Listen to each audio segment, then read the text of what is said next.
سمع الله لمن حمده اللهم صل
أعوذ بالله من الشيطان الرجيم بسم الله الرحمن الرحيم الحمد لله رب العالمين والصلاة والسلام على سيدنا محمد وعلى آله وصحبه أجمعين والسلام عليكم ورحمة الله وبركاته. Frères et sœurs, assalamu alaikum wa rahmatullahi wa barakatuh. J'espère que vous allez tous et toutes bien en cette fin d'après-midi de ce jour de mercredi. Il est précisément mercredi 9, il est précisément 17h15. Alors frères et sœurs, comme vous avez dû logiquement le voir dans l'introduction de cette vidéo, nous allons revenir pour une énième fois sur la question de As-Salat at-Tarawih. Le Ramadan approche, la semaine prochaine Inch'Allah, et qui dit Ramadan, qui dit mois du Ramadan, dit forcément et obligatoirement at-Tarawih. Les Tarawih vont de pair, malheureusement, avec le mois du Ramadan. En tout cas, chez nous autres, les musulmans dits sunnites, puisque nous savons que les chiites, eux, contrairement à nous autres, ne font pas les Tarawih. Ils ne le font pas, non pas parce que c'est une prière qui, à la lecture des textes, entre autres sunnites, est une prière innovée, mais ils ne la font pas parce que tout ce qui vient de près ou de loin de Omar ibn Khattab, radiallahu anhu, comme de Abu Bakr, Othman ibn Affan, etc., est radicalement, systématiquement, automatiquement rejeté.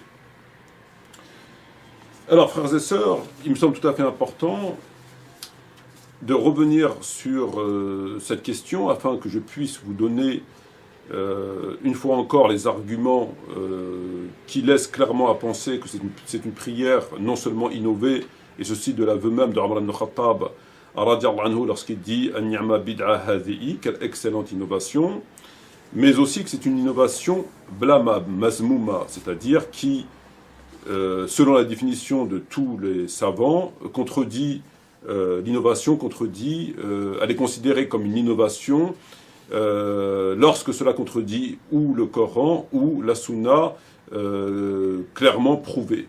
Voilà, un acte qui contredit le Coran ou qui contredit la Sunna muakkada, c'est-à-dire prouvée, établie, est forcément une innovation blâmable. Voilà, ça c'est la définition primaire reconnue par tous les savants. Alors, de surcroît, lorsqu'elle est introduite dans le corps de l'islam, lorsqu'on introduit ça dans le corps de l'islam, là ça devient carrément non seulement une innovation blâmable, mais aussi criminelle. Alors, le but de cette vidéo, c'est de, après avoir synthétisé et réfléchi, médité le sujet, réétudier le sujet, je vous ai fait une synthèse de 12 questions qui ont été en quelque sorte peaufinées, afin que vous puissiez les entendre, que vous puissiez, le cas échéant, les réfléchir et les opposer à ceux qui vous disent que non, c'est une sunna, comme dans les extraits qu'on verra en fin de vidéo, Inch'Allah. Donc il s'agit de dévoiler donc, cette innovation, et par ailleurs de dévoiler par la même occasion les mensonges et les manipulations qui vont avec ce sujet, puisque évidemment on se rend compte de façon tout à fait claire que c'est tout à fait à la fois scandaleux et honteux que certaines personnes de toute évidence, certains chouyours, certains savants, certains érudits, comme on va le voir en fin de vidéo, essayent, tant bien que de mal, de taire cette vérité, qui, pour des raisons manifestement de sectarisme, entre autres, essayent une fois encore, comme ils l'ont fait pour Yom al-Khamis, pour le jour du jeudi, avec des éléments qui sont tout à fait fallacieux et ma foi, loin d'être convaincants, essaye de taire cette vérité, essaye de cacher les textes, essaye de dissimuler cette vérité, essaye d'étouffer un certain nombre d'éléments, et ils vont jusqu'à mentir, déformer les textes, s'arranger, prendre des libertés avec les textes, leur faire dire finalement ce qu'ils ne disent pas, etc., etc., pour venir à une conclusion selon laquelle non, ce n'est pas une bid'a, et que finalement le prophète ne l'a pas interdite, etc., etc. Donc il s'agit malheureusement de ce fameux minhaj, le minhaj de Ad-Dassisa ou le minhaj al-Hila. Donc c'est le minhaj de la combine et de l'astuce finalement. On se rend compte que leurs arguments reposent sur des éléments combinés et de l'astuce. C'est triste à dire, mais c'est une vérité. Alors, il convient à tout musulman et à toute musulmane qui a un minimum de crainte divine, un minimum d'amour pour le prophète Mohammed d'écouter cette vidéo, de la réfléchir, de l'opposer aux arguments qu'ils entendront ici et là, et le cas échéant, de transmettre le message. Voilà, je pense que c'est le minimum que nous puissions faire. Alors, nous avons vu, frères et sœurs, que le prophète Mohammed, on l'a vu, on l'a revu, on l'a revu, a lors de la 3e ou 4e nuit, lorsqu'il n'est pas sorti prier avec ses compagnons, le prophète Mohammed a dit « Priez chez vous ».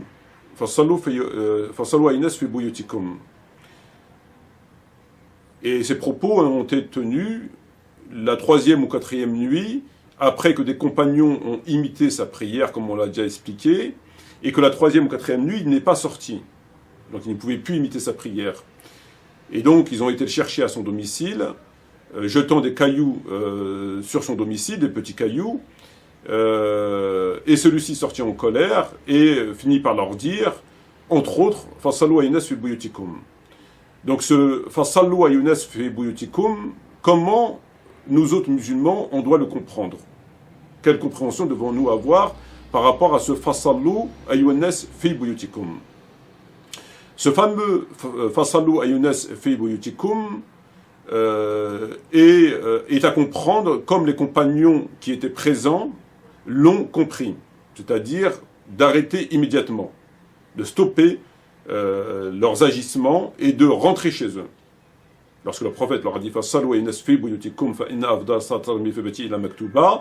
les compagnons ont mis un terme à cette volonté de faire, non pas tarawih, que ce terme n'existait pas à l'époque du prophète, mais de faire qiyam al-lil fil masjid avec le prophète, donc de veiller la nuit en groupe dans la mosquée pendant le mois du Ramadan.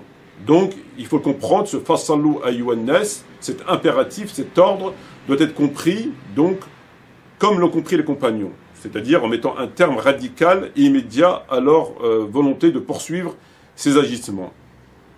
En d'autres termes, le prophète Mohammed leur dit donc, inutile donc de revenir demain pas plus qu'après-demain, pas plus que l'année prochaine. Il n'y aura pas de prière surrogatoire avec moi dans la mosquée. Ni aujourd'hui, ni demain, ni après-demain, ni l'année prochaine, ni jamais. Lorsqu'il leur dit « Si bien que Ibn Shihab, dans le Sahih al-Bukhari, entre autres et Muslim, nous apprend, je cite, à la mort de l'envoyé de Dieu, alayhi salatu wassalam, les choses étaient dans le même état, puis elles l'étaient pendant le califat d'Abu Bakr, radiallahu anhu, et au début du califat d'Omar ibn Khattab, radiallahu anhu.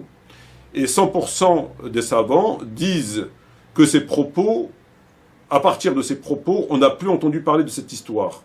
100% des savants disent que lorsque le prophète Mohammed a dit « Fassalu aynas fi buytikum », on n'a plus entendu parler de cette histoire. Ce fassalu doit être compris, cet ordre doit être compris au moins au même degré que le fameux ordre de « donnez-moi de quoi écrire ». Donc il doit être compris, ce fassalu doit être compris dans le même, au moins du même ordre, au moins du même degré que lorsque le prophète malade et souffrant dit « donnez-moi de quoi écrire », atuni. C'est la même chose, on est face à un impératif. Et tout ordre du prophète Mohammed doit être, selon le Coran et selon la Sunna, et selon 100% des savants, doit être écouté et respecté. Tout ordre émanant du prophète doit être respecté, selon le Coran ou la Sunna. Y compris celui du jour du jeudi, y compris celui de At-Tarawih. Surtout, de surcroît, frères et sœurs, si cet ordre est accompagné d'un certain nombre d'éléments qui le caractérisent davantage, dont, entre autres, le fait que cet ordre a été dit alors que le prophète était en colère. Le prophète était en colère lorsqu'il l'a dit. Donc on s'imagine le ton qu'il a donné lorsqu'il l'a dit. C'était pas un face-à-l'eau mocholant, un face-à-l'eau pas tout à fait convaincant, un face-à-l'eau, etc. C'est un face-à-l'eau ferme, puisque le prophète sort en colère. Donc c'est quand même assez... ils ont réussi à mettre le prophète en colère. Et donc, cet ordre doit être compris comme un ordre au sens strict de l'impératif, face à l'eau, de surcroît sous le ton de la colère, comme nous l'apprend notre Bukhari ou Muslim, de surcroît du fait que ce sont les derniers propos du prophète en date. Ce face à l'eau était dit la 3e ou 4e nuit. Il n'a pas été dit avant, et c'est au moment comme nous le rapportent les récits. Donc tous les éléments rattachés à cette histoire viennent conforter indiscutablement le fait qu'il faut cesser immédiatement, comme l'ont compris les compagnons. Lorsqu'il a dit Ibn Shihab, fatwafa Rasulullah alayhi sallam wal amr ala dhalika. Fatwafa Rasulullah alayhi sallam wal amr ala dhalika. Le prophète est mort et l'affaire, les choses étaient ainsi. ثم كان الأمر على ذلك في خلافة أبي بكر وصدرا من خلافة عمر بن الخطاب رضي الله عنهما jusqu'au califat d'Omar ibn Khattab. Le hadith qui vient nous enseigner qu'est-ce qui s'est passé la 3e ou 4e nuit, après que les compagnons ont prié à l'insu du prophète pendant 2 ou 3 nuits, comme on l'a vu, il a rapporté dans Bukhari, dans Muslim. قال فلما يخرج إليهم, donc lorsque le prophète n'est pas sorti dans la mosquée, farafa'u aswatahum, les compagnons ont levé la voix pour dire on est là. Wa asabu al-bab, c'est-à-dire qu'ils ont jeté des cailloux sur la porte. Fakhraj ilayhim ar-rasul, il est sorti le prophète. Ghadbanan, il est sorti en colère. فقال لهم رسول الله عليه الصلاة والسلام ما زال بكم صنعتكم حتى ظننت أن سيكتب عليكم. Je crains que ce que vous faites là, vous allez le payer en quelque sorte, que ce soit inscrit contre vous. فصلوا في بيوتكم فإن أفضل الصلاة في بيتي إلى مكتوبة. Donc après il leur a dit فصلوا أيها الناس في بيوتكم فإن أفضل الصلاة المرء في بيتي إلى مكتوبة.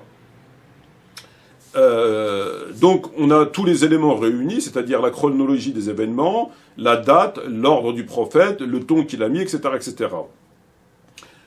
La question qui se pose, c'est qu'ont-ils fait de cet ordre? Puisque autour de leurs explications pour le moins complètement fumeuses et mal intentionnées de toute évidence, on se rend compte que l'amr fasallu ma fa'alu bil amr. puisqu'on sait que dans la phrase, fait jumla, il y a le amr. On ne parlons pas de la meilleure prière, on y reviendra dessus. Il y a le amr. Et le amr, dans le sharia, dans le Coran ou le Sunna, l'amr du prophète Mohammed, il doit être obéi. Et on se rend compte qu'ils ont fait abstraction de l'ordre. L'ordre du prophète, ce n'est pas une recommandation, ce n'est pas un conseil, c'est un ordre. Ils l'ont complètement occulté. Donc la question qui se pose réellement, c'est pourquoi que ceux qui accomplissent aujourd'hui at-tarawih, donc Qiyam al-Layl à la base, qui est devenu plus tard at-tarawih, ils le font non pas fi buyutihim, comme le précise le prophète Mohammed, mais ils le font dans la mosquée. Pourquoi aujourd'hui les musulmans, avec tous les éléments qu'ils ont, les preuves qu'ils ont, l'ordre du prophète, la chronologie, etc., ce que je viens d'évoquer, pourquoi les musulmans contredisent cet ordre qui les autorise à ne pas respecter la parole du prophète? Qu'est-ce qui est venu abroger la parole du prophète? Au nom de qui? Au nom de quoi? Au nom de quelle science finalement? Parce que pour qu'on puisse ne pas obéir au prophète, c'est quand même pas rien. Je veux dire, ton jeûne ne peut être annulé par le simple fait que tu désobéisses au prophète. Donc, ce n'est pas impossible. Donc, ces gens à qui on leur expose ces preuves, ne serait-ce que de ce point-là, ce que je viens d'exposer, et qui font le contraire, donc la désobéissance au prophète, donc encore une fois, il faut préciser et redire qu'on n'est pas dans la recommandation de le conseil.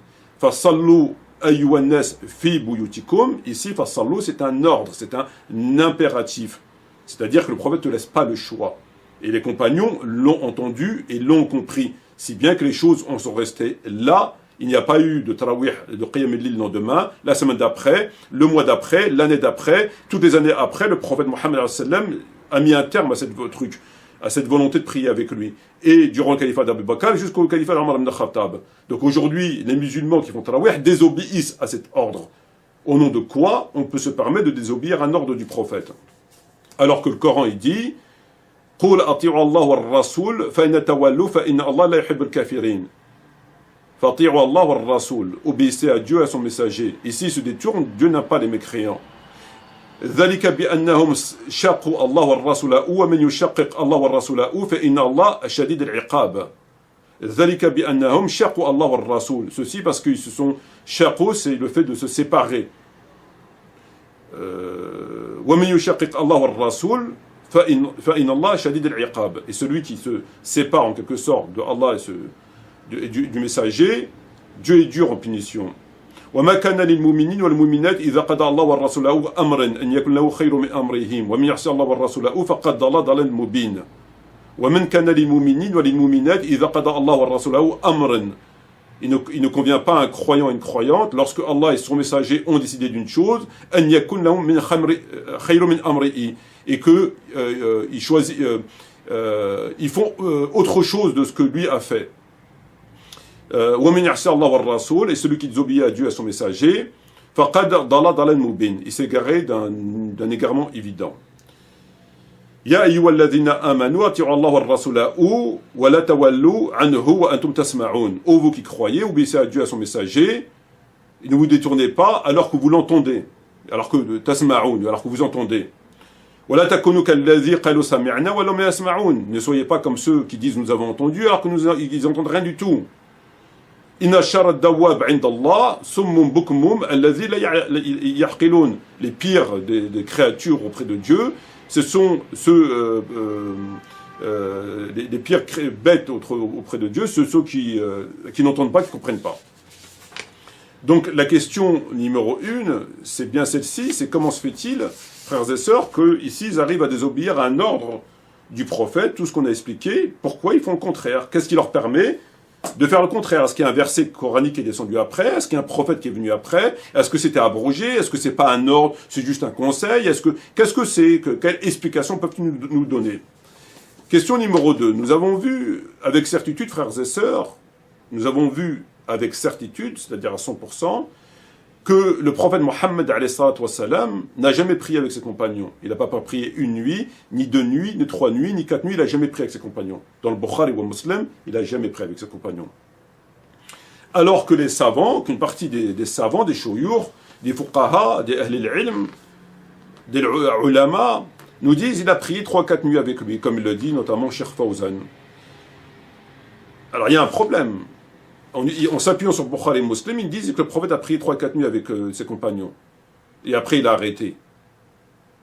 Or, lorsque je vais extraire tous les éléments qui sont dans Bukhari ou Muslim, l'intégralité des éléments, parce que c'est comme ça qu'il faut faire, on se rend compte que le prophète Mohammed n'a jamais prié avec ses compagnons. Donc ici j'ai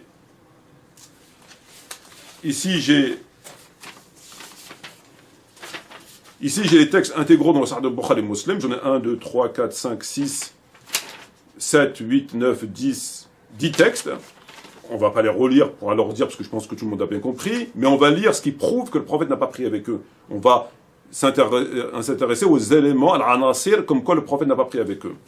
Dans tous les textes. Premier texte, celui-ci, dès qu'ils sont aperçus, resta assis. Celui-ci, le prophète, dès qu'ils sont aperçus, resta assis. Quand tu pries avec quelqu'un, tu ne restes pas assis.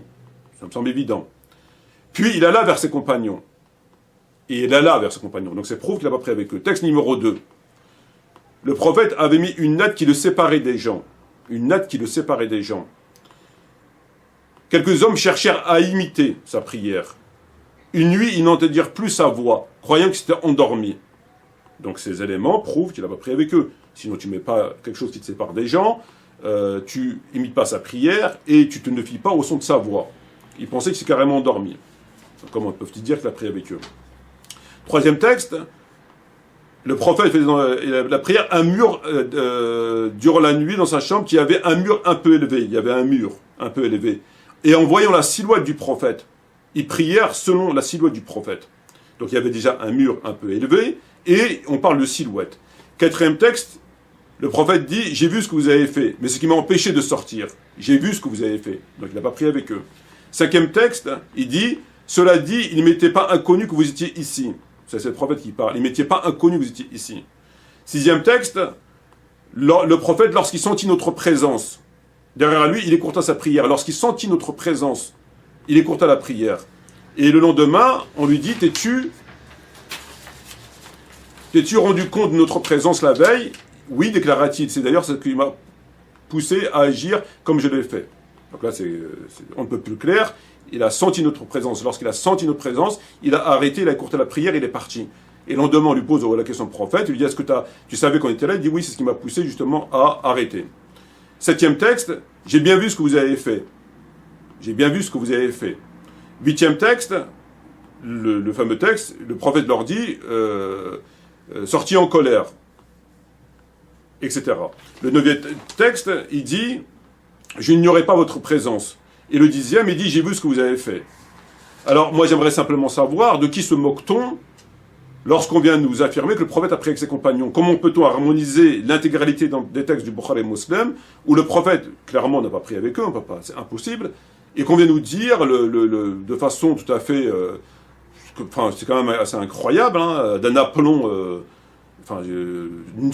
la certitude du con, quoi. C'est la certitude de l'abruti du village. Hein. Le con a toujours une certitude qui, ma foi, ébranle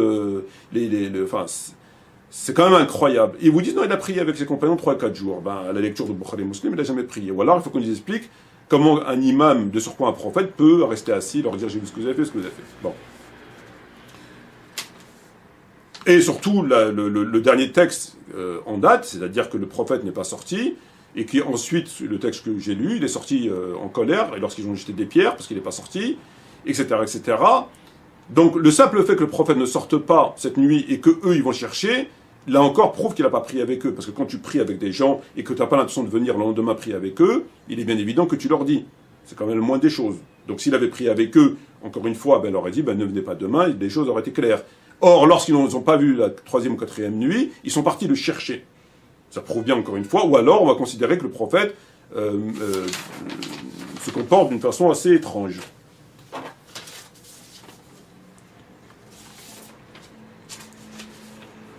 Donc, comment peuvent-ils nous dire, à la lecture de Bukhari ou Muslim, que le prophète a prié 3 et 4 nuits avec ses compagnons, ne donnant qu'une sunna? Troisième question, nous savons que le prophète a dit la meilleure prière pour un homme est celle qui est faite chez lui. أفضل الصلاة صلاة المرء في بيته إلى مكتوبة. La meilleure prière pour un homme est celle qui est faite chez lui, إلى مكتوبة. La question elle est simple, c'est pourquoi que ceux qui accomplissent cette tarawih font une prière qui est moins bonne. Alors non seulement elle est frappée d'interdit, comme on l'a vu, on ne va pas se répéter 1500 fois, quoique, le prophète répétait bien 3 fois les choses pour qu'elles soient bien comprises, je comprends aujourd'hui pourquoi, mais restons sur ce segment. Nous savons, c'est un enseignement islamique, prophétique sahih, khayru as-salat, afdal as-salat al-mar'i fi baytihi ila maktuba. Donc le prophète dit, la meilleure prière pour un homme est celle qui est faite chez lui, mis à part la prière obligatoire. Pourquoi les gens font tarawih à la mosquée, sachant que leur prière est moins méritoire? Est-ce qu'ils n'ont pas besoin de hasanat? Est-ce qu'ils ont trop de hasanat? C'est quoi le problème? Même si on enlève le reste, pourquoi tu fais une prière dont tu sais qu'elle va être moins bonne à la mosquée? Parce que la meilleure prière pour un homme est celle qui est faite chez lui. Il a maktuba. Donc là, c'est un problème qui repose plus sur de la psychiatrie ou que sais-je que sur la théologie. Il faut vraiment avoir un problème pour délaisser une chose meilleure pour une chose moins meilleure. Afdal as-salat fi bayti ila maktuba. Pourquoi tu fais une prière qui est moins bonne? T'as pas besoin de hasanat, c'est quoi ton problème? Étrange.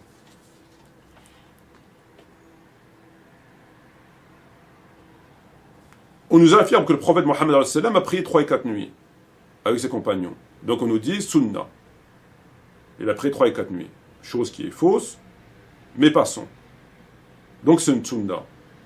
Mais nous savons, 100% des savants disent, que le prophète n'a jamais fait de toute sa mission prophétique, ni à la Mecque, ni à Médine, jamais, ne serait-ce qu'un seul ramadan, il a prié 1 mois avec les compagnons. Jamais. Jamais. Il n'y a aucun savant qui vous dira ça. Donc 100% des savants vous diront que le prophète, depuis qu'il a été prophète du premier au dernier jour, n'a jamais prié 1 mois dans la mosquée, Qiyam al-Layl, pendant le ramadan. La question qui se pose, c'est que quand bien même le prophète aurait prié 3 et 4 nuits et qu'il aurait mis un terme, selon d'autres, avec d'autres mots, peu importe, il a mis un terme.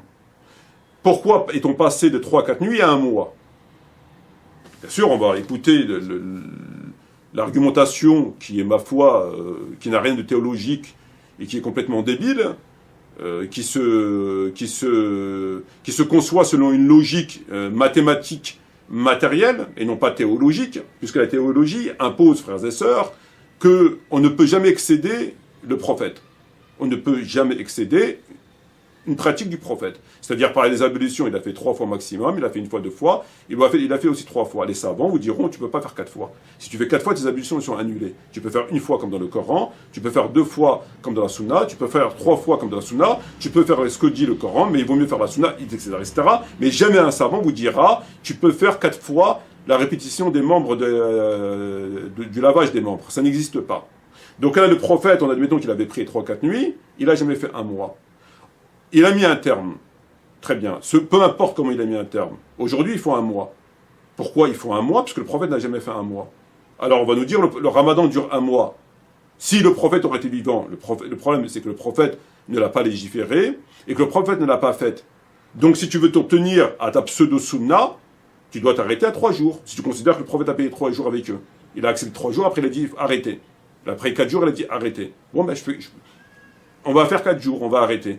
Non, ils en ont déduit que le ramadan dure 1 mois, donc on fait 1 mois, même si le prophète n'a pas fait 1 mois. Donc ils ont excédé, ils ont défini une règle fondamentale. Tu ne peux pas aller au-delà. Le prophète n'a jamais été au-delà. Même le ramadan, il dure 15 jours, 6 mois, tu ne peux pas aller au-delà. Ça, c'est une réflexion qui est complètement déconnectée avec la religion, avec les textes. Le ramadan dure 1 mois, donc on fait 1 mois. Oui, d'accord, ça c'est la logique. Mais nous, on ne réfléchit pas qu'avec la logique, on réfléchit avec des éléments théologiques. La théologie nous impose qu'on ne peut pas excéder, etc., etc. Bon. Donc là, encore une fois, il y a quelque chose qui ne va pas du tout.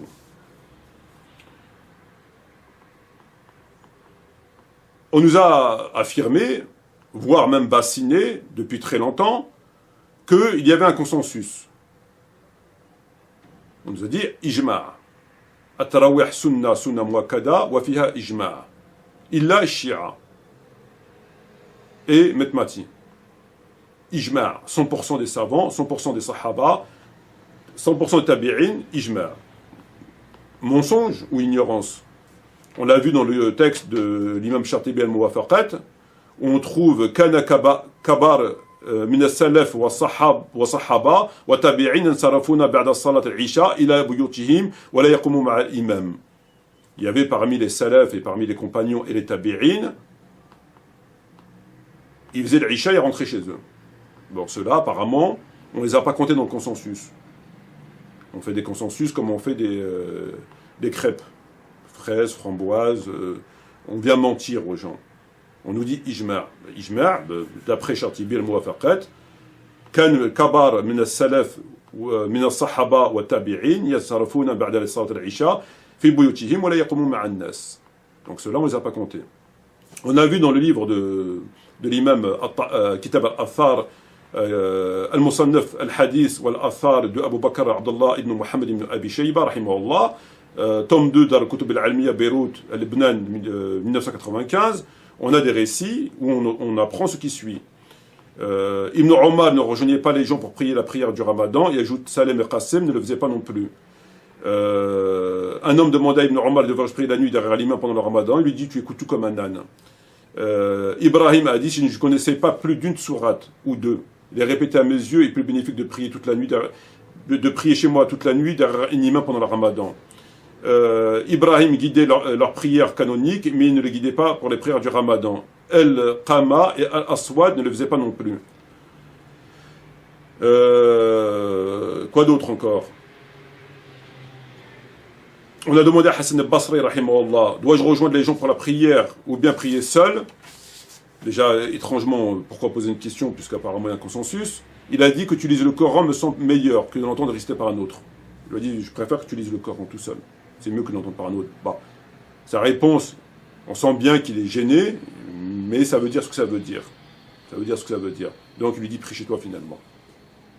Et dans le livre de l'imam At-Tahawi rahimahullah, Sharh Ma'ani al-Athar, l'explication des significations des traditions, l'imam Abu Ja'far Ahmad al-Muhammad al-Tahawi, tome 1 Dar al-Kutub al-Almiya, Beyrouth al-Lebanon 2006, pareil, on y rapporte pratiquement les mêmes textes. Ibn Omar ne faisait pas la salat al-Tarawih, un homme dit à Ibn Omar, etc., pareil. Si je ne connaissais qu'une seule sourate du Coran, les répétait pareil. Abdullah ibn Youssef, à la suite de Ibn Layya, etc., que Allah ne faisait pas les prières durant le mois de Ramadan, partir chez lui, etc., pareil. J'ai vu Qasim Salam Nafir repartir, etc., et l'imam Tahawi conclut wa zalika sawab. Nous avons dans le livre ici de Anil wal-Atar un texte selon lequel il dit wa qalat al-itra inna tajmi' fiha bid'a. La descendance du prophète a dit c'est une bid'a, le fait de se regrouper pour la prière tajmi' fiha bid'a. Et l'imam Malik dans son livre Al-Mudawana في قيام الرمضان كان ابن هرموز ينصرف فيقوم بأهله وكان ربيعة ينصرف وعدد غير أحد من علمائهم كانوا ينصرفون ولا يقوموا مع الناس قال الإمام مالك إن وأنا أفعل ذلك. Donc ابن هرموز et un tel et un tel et un tel pas tarawih. L'imam Malik a dit moi je fais pareil.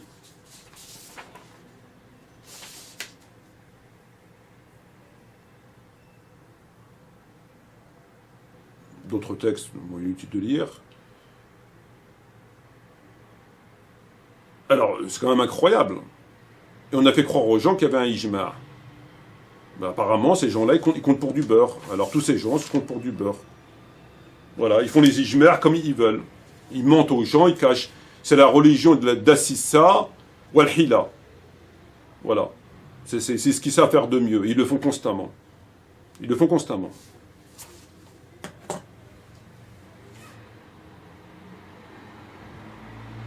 Alors là où ils ont mis l'arnaque du siècle, c'est leur fameux ijtihad. Ils ont pris, vous verrez dans les extraits vidéo, ils font comme s'ils ne voyaient pas le hadith fasalu inas fi buyutikum. Ils prennent que j'ai craint que cette prière tuktub alaykum. Voilà. Et ils ont pris ce hadith Ils ont pris celui-là, l'autre ils l'ont délaissé, il n'existe pas, alors qu'il est, il est non seulement le dernier en date, mais surtout, comme on l'a vu dans An-Nasa'i et dans Ibn Sa'ad, que, en fait, compte, c'est le même hadith, seulement il est coupé, ce qui fait partie du hadith maqtoua. On en a, فَأَمَرْتُ نُقَتِلِ النَّاسِ بِدُونِ zakat wa salat, et on trouve dans notre hadith avec ça, etc., etc. Donc, ça fait partie de la science du hadith. On a un morceau là-bas, il faut les recoller. On le trouve collé dans An-Nasa'i et dans Ibn Sa'ad. Et eux, qu'est-ce qu'ils ont fait? Ils ont pris le hadith, ils ont coupé la phrase du prophète, ils ont pris juste la partie qui les intéressait. Donc, ils n'ont pas laissé le prophète terminer sa phrase, en quelque sorte, où il dit « Ce qui m'a empêché de vous rejoindre, c'est que j'ai craint que cette une obligation. » Ils l'ont coupé là. Ils ont coupé ce hadith-là, ils l'ont pris comme il était, donc ils savent qu'il est coupé, ils l'ont pris comme il était, ils ont fait un ijtihad. Ils vous disent quoi? Ils disent oui, le prophète ne l'a pas interdit. Il a simplement dit j'ai craint. Bon, comme même il ne l'aurait pas interdit, le fait que le prophèt ne l'a pas institué, 100% des savants disent qu'il ne l'a pas institué, tu ne peux pas instituer une prière après le prophète. À moins que tu es prophète, ou à moins que tu es Dieu, ou à moins que tu as une... Tu peux pas. Bon, comme même le prophète n'aurait pas dit façon fi boutikum, comme même le prophète il n'a pas institué, c'est terminé. Ma'alish. Ils ont pris ce hadith, ils ont fait ijtihad. Le prophète n'a pas interdit, le prophète il est mort, ça ne va pas être obligatoire, blablabla, blablabla, blablabla, blablabla. Or, ce hadith il est amputé, on récupère les deux morceaux, on les colle, c'est ce qu'ils auraient dû faire, comme il s'est écrit dans d'autres hadiths, ils auraient dû les coller. Donc là, on a le propos complet. Ce qui m'a empêché de vous rejoindre, c'est que c'est une prière obligatoire. Dorénavant, au fil d'après, dans vos demeures, voilà. Et là, ils auraient dû faire un ijtihad sur le hadith complet, en retenant l'amr, ma fa'alu bil amr, en retenant la meilleure prière, en retenant la colère du prophète, en retenant la chronologie, etc., etc. Ils n'ont pas fait tout ça. Donc ils ont écarté tout ça, ils ont pris juste ce qui les intéressait, ils ont fait leur marché. C'est bien. Alors qu'on sait que dans l'ilm al-hadith, on doit se conformer aux ordres de l'envoyé de Dieu, en se tenant toujours à la dernière en date. L'année de la conquête du messager de Dieu durant le voyage, durant le ramadan, il jeûna jusqu'à Khadid, puis on mangea. Et les compagnons du messager de Dieu se référaient aux pratiques les plus récentes du prophète. Ne pas jeûner en voyage fut la dernière des pratiques. Or, c'est la dernière pratique du messager de Dieu qu'on se réfère. Ça fait partie de l'ilm al-hadith. L'ilm al-hadith, c'est toujours le dernier en date. Et le dernier en date, 100% des savants vous disent, c'est quand il est sorti de chez lui. C'est à ce moment-là qu'il a mis un terme. C'est-à-dire que là, on met tout le monde d'accord. Les autres qui traînent à droite à gauche, on ne sait pas quoi, pourquoi, qui, comment. Bon, ma'alish, on écarte tout ça. Quel était l'épilogue de cette histoire? L'épilogue de cette histoire, c'était quoi? C'est quand il est sorti de chez lui. Ils ont jeté des pierres. 100% des savants reconnaissent. Personne ne va te dire non, non, non, celui-là était avant. Voilà. Qu'est-ce qu'il a dit? Il a dit ce qu'il a dit. On retient ce hadith. On retient ce comportement. On retient ce propos. C'est toujours le dernier en date. Quand bien même il aurait approuvé un jour avant, il aurait prié avec eux toute la nuit. S'il sort le lendemain comme ça, c'est terminé. Alors là, non seulement il n'a pas prié avec eux, non seulement il n'a pas approuvé, mais en plus, non, ils ont parti prendre d'autres. C'est magnifique. Mashallah. Comme le dit le savant Fawzan et d'autres, il vous dit c'est une sunna muakkada. Al-muakkada, ça veut dire akid, la shik fiha, il n'y a pas de doute. Al-muakkada, ça veut dire sunna muakkada, la shik fiha. Akid, le prophète l'a fait. Très bien. Bah, si elle est muakkada, comment ça se fait qu'ils ne savent pas combien de rak'a il a fait le prophète? Ils te disent c'est une sunna muakkada, mais ils ne savent pas combien de rak'a il a fait le prophète. C'est quand même un peu paradoxal. Ils sont partis voir Aïcha radiallahu anha pour lui demander combien le prophète faisait de rak'a. Elle a dit il faisait tant de rak'a, il ne dépassait pas tant de rak'a ni pendant ni en dehors du ramadan. Et de là, ils ont commencé à construire. Donc sunna muakkada, il l'a fait, mais ils ne sont pas capables, ils sont incapables de nous dire combien de rak'a il a fait. Mais c'est une sunna muakkada.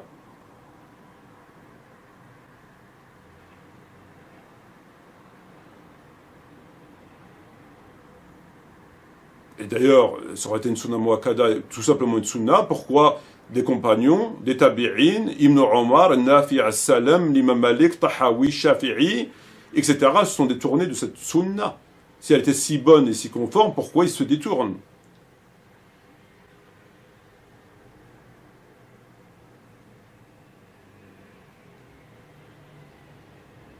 On nous dit que Omar n'a fait que revivifier une sunna délaissée par le prophète. Il a revivifié.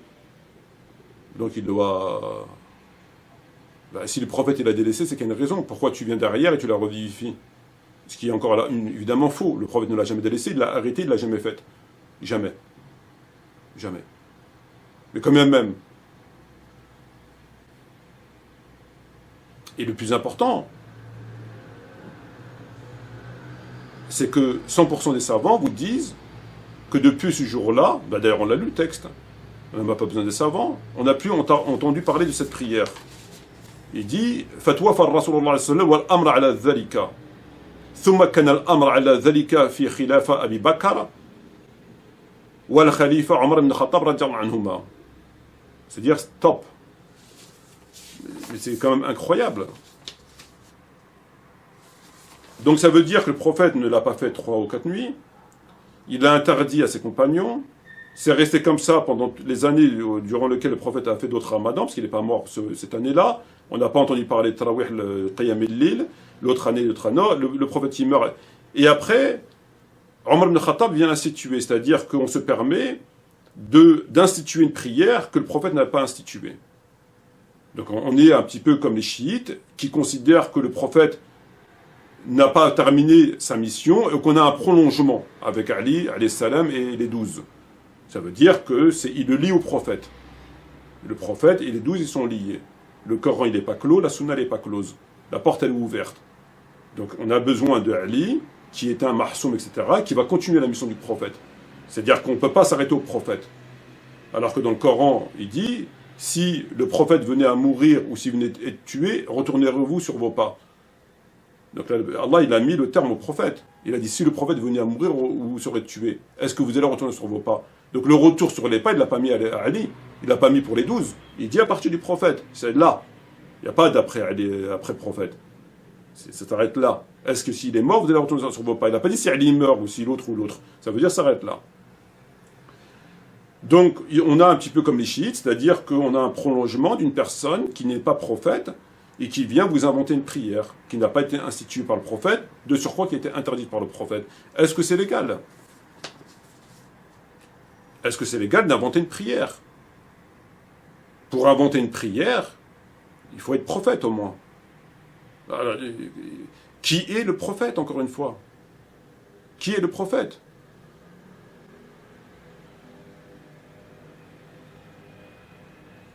Yawma akmaltum lakum dinukum wa atmannat alaykum ni'mati wa raditu lakum al-islam dinin. Aujourd'hui, j'ai pas rachevé votre religion. Et j'ai agréé l'islam pour vous comme religion. C'est terminé. La religion, elle est terminée. Kamla. Non, il y a encore des prières qui sortent. Il y a encore des prières qui sortent. D'ailleurs, lorsque Omar ibn Khattab a eu l'excellente idée de regrouper le Coran, qu'est-ce qu'il lui a dit Abu Bakr? Il lui a dit, comment pourrais-je faire une chose que le prophète n'a pas faite? Comment pourrais-je faire une chose que le prophète n'a pas faite? Cette question, elle trouve tout son sens dans le Tarawih. Omar ibn Khattab leur a dit, comment puis-je faire une chose que le prophète n'a pas faite?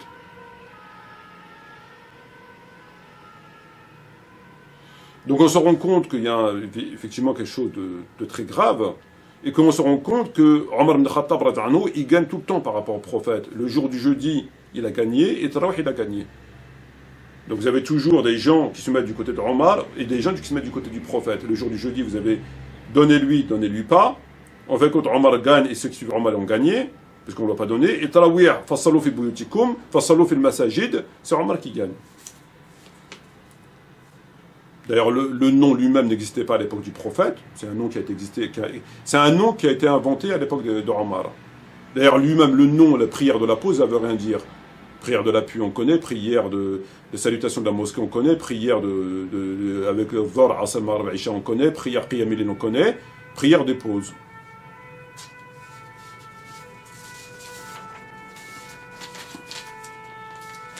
Alors, le terme meilleur, Afdal Sa'at Maraï fi Bayti'i. Comment on doit comprendre Afdal? Afdal, c'est meilleur. Très bien. Mais il ne faut pas le comprendre comme meilleur.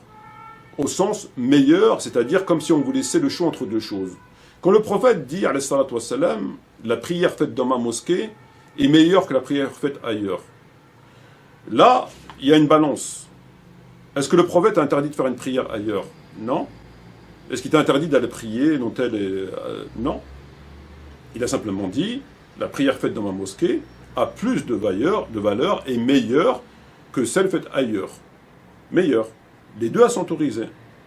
Les deux, elles sont autorisées. Simplement, il y a une balance. Celle-là, elle est meilleure que celle là-bas. Les deux, elles sont bonnes, mais celle-là, elle est meilleure que celle de là-bas. Elles sont meilleures. C'est tout. Est-ce que c'est interdit? Non. Mais elle est meilleure là-bas. Très bien. Est-ce que Tarawih, il faut le comprendre comme ça? Afdal as-salat salat ma'i fi bayti'i. Non. Pourquoi il ne faut pas le comprendre comme ça?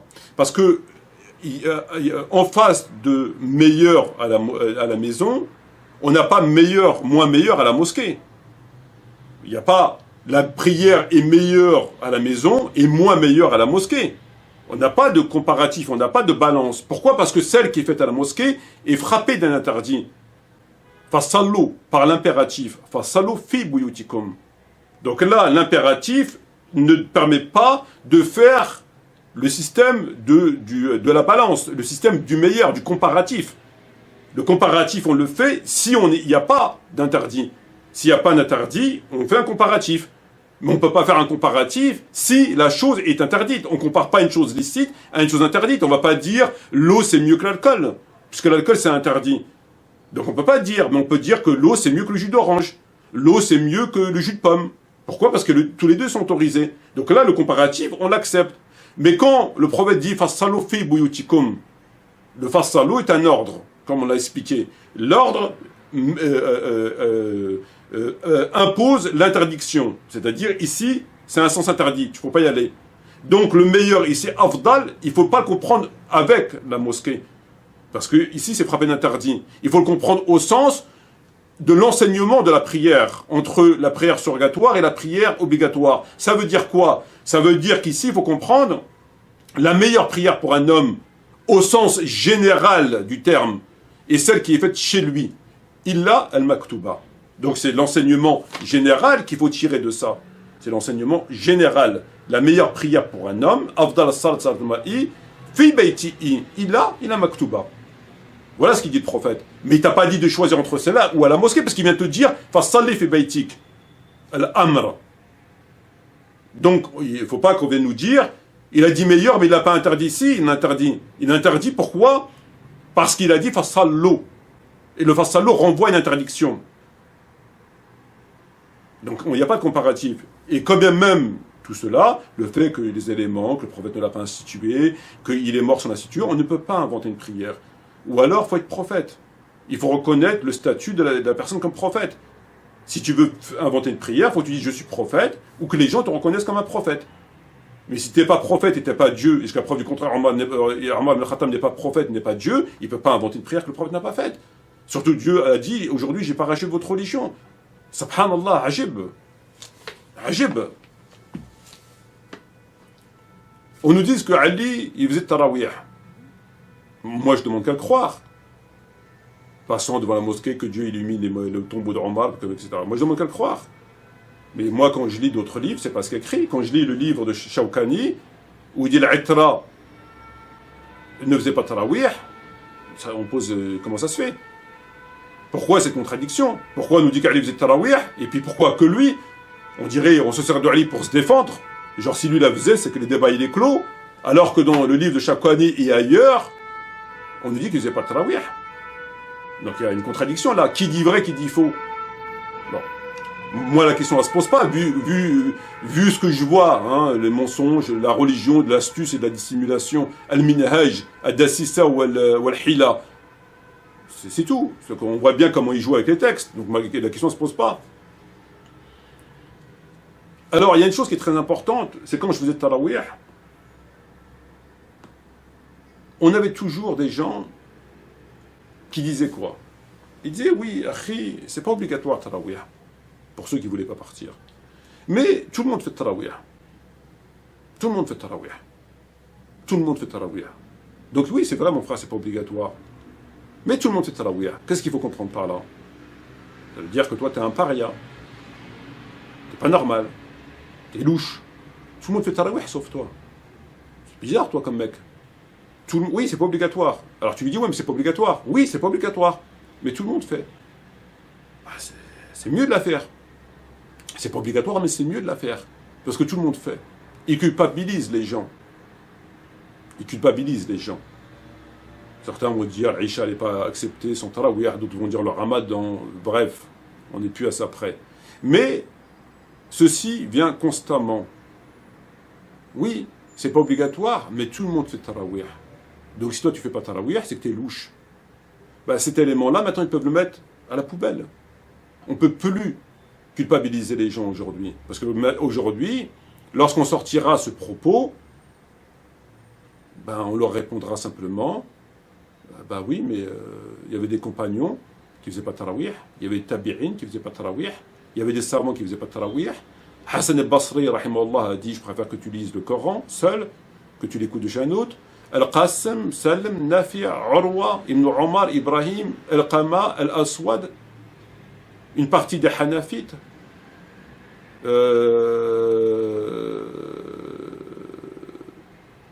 Hormuz, فيقوم بأهله وكان ربيعة. Tous ces gens ne faisaient pas tarawih. Donc venir culpabiliser les gens, c'est terminé. Parce qu'aujourd'hui, on ne peut pas nous dire tu es le seul. La liste, et encore, on n'a pas tout. On n'a pas tout, parce qu'entre les livres qui sont brûlés et ce qu'on peut découvrir dans d'autres livres qui ne sont pas connus, je suis sûr et certain qu'on a beaucoup plus que ça. On a largement beaucoup plus que ça. Ça, c'est ce qui ressort grâce à Dieu. La vérité finit toujours par ressortir. Mais évidemment qu'on a beaucoup plus que ça. Ça me semble évident. D'ailleurs, ça a dû créer une division parmi les compagnons. Certains faisaient tarawih, d'autres rentraient chez eux. On s'imagine l'atmosphère. On s'imagine l'atmosphère.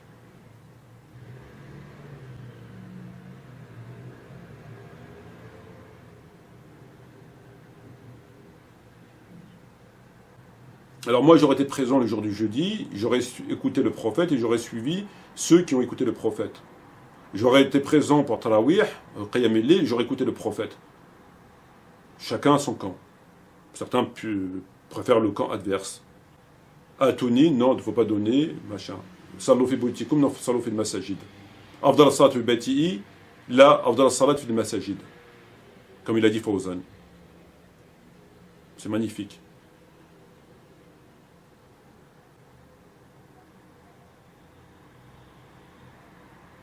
Et finalement, on se rend compte de quoi? Une prière rénovée, salat mubtadi'a, dans une mosquée faite de la fitna, dirigée par un imam laïque, salarié du Tarout. À vrai dire, on n'a jamais, ou très rarement, vu autant d'égarements en un seul et unique endroit. Vous avez une prière mubtadi'a, innovée, qui contredit la volonté du prophète. Le prophète te regarde dans les yeux et te dit « Fassalli fi baytik ». Énervé. « Fassalli fi baytik ». Il va à la mosquée. Ils osent regarder le prophète dans les yeux après. T'imagines, le prophète est devant toi, il te dit « Fassalli fi baytik ». Non, je vais à la mosquée. Maintenant, il y a des gens qui inventent des prières. Moi, le prophète, il ne l'a jamais fait. Ah ben, c'est pas grave, il y a quelqu'un qui va en inventer une. C'est un truc de malade.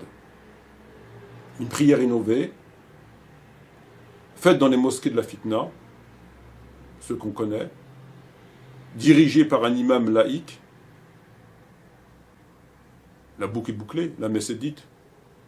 À côté, la Khawarij, c'est des apôtres.